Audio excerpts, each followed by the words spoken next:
The concept of a 4-day work week holds promise as a means to enhance employee well-being. Senator Bernie Sanders held a hearing last week on a bill he introduced to reduce the standard U.S. work week to 4 days without loss of pay.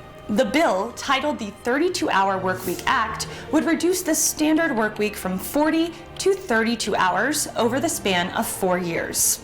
A press release on the bill described it as an important step towards ensuring workers share in increasing productivity and economic growth driven by technological advancements. But not everyone is receptive to the notion of transitioning to a 4-day work week.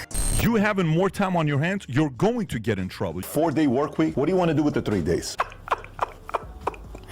Anyways. Is success people having more time on their hands to chill out and do nothing? People need 2 hours of free time. Why? To be able to go out there and do their, your chores. Is success building companies that creates jobs that the government doesn't have to come and bail people out? In the U.S., the traditional 9-to-5 work structure has dominated for decades, but the concept of a 4-day or 32-hour work week is gaining traction.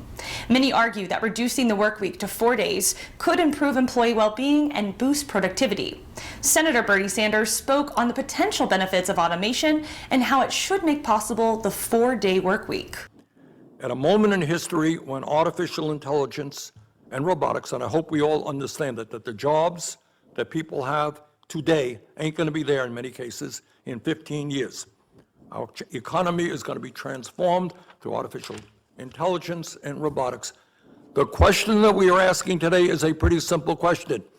Do we continue the trend that technology only benefits the people on top, or do we demand that these transformational changes benefit working people?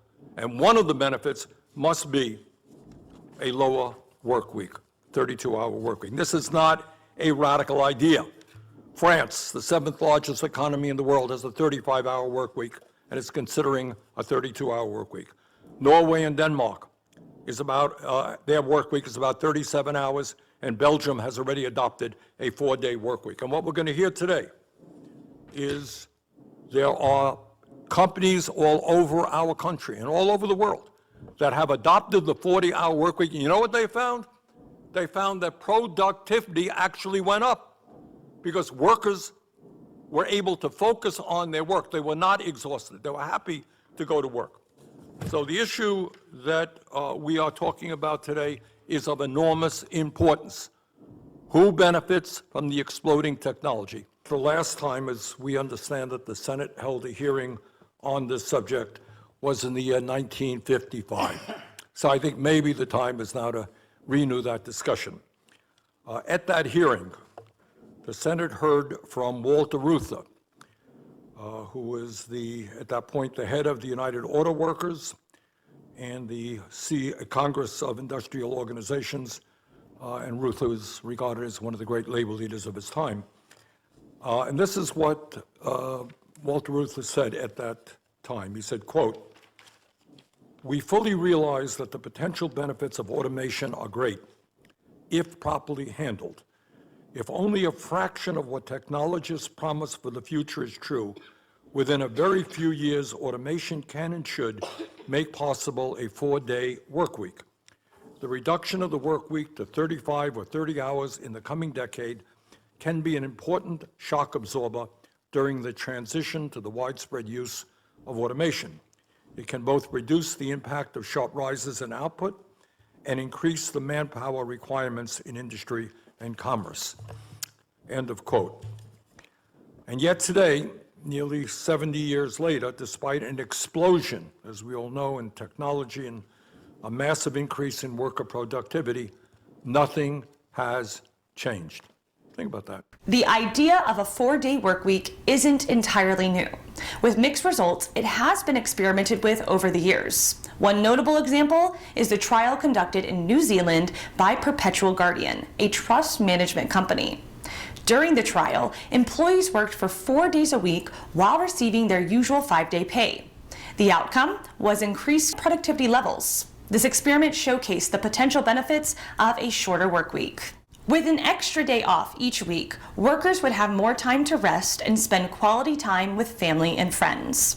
This improved work-life balance could reduce stress levels and contribute to better mental and physical health.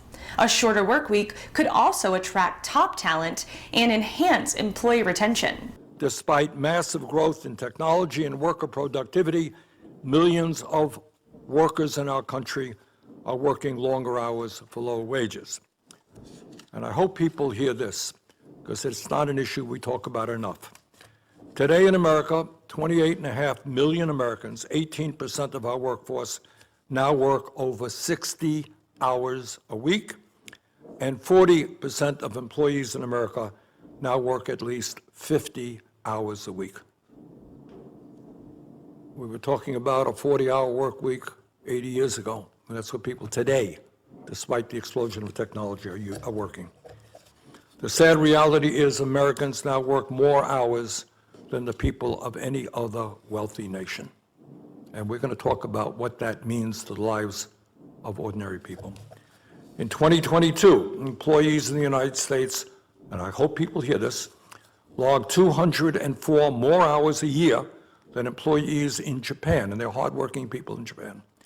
279 more hours than workers in the United Kingdom, and 470 more hours than workers in Germany. Despite these long hours, the average worker in America makes almost $50 a week less than he or she did 50 years ago after adjusting for inflation. Now let that sink in for a moment. Think about all of the extraordinary changes in technology that we have seen over the last 50 years. Computers, robotics, artificial intelligence, and the huge increase in worker productivity that has been achieved during that time. In factories and warehouses, robots and sophisticated machinery did not exist then, or were only used in primitive forms. In grocery stores and shops of all kinds, there were no checkout counters that utilized barcodes. As a result of the extraordinary technological transformations that we have seen in recent years, American workers are now over 400% more productive than they were in the 1940s. Extraordinary. Technology has made working people far more productive. And what has been the result of all of that productivity increase for working people? Almost all of the economic gains of that technological transformation have gone straight to the top, while wages for workers have remained stagnant or even worse. The financial implications of transitioning to a 4-day work week cannot be overlooked. Companies may face increased labor costs if they continue to pay employees for 5 days while receiving 4 days of work. Alternatively, reducing salaries proportionally to reflect the shorter work week could lead to resistance and dissatisfaction among employees.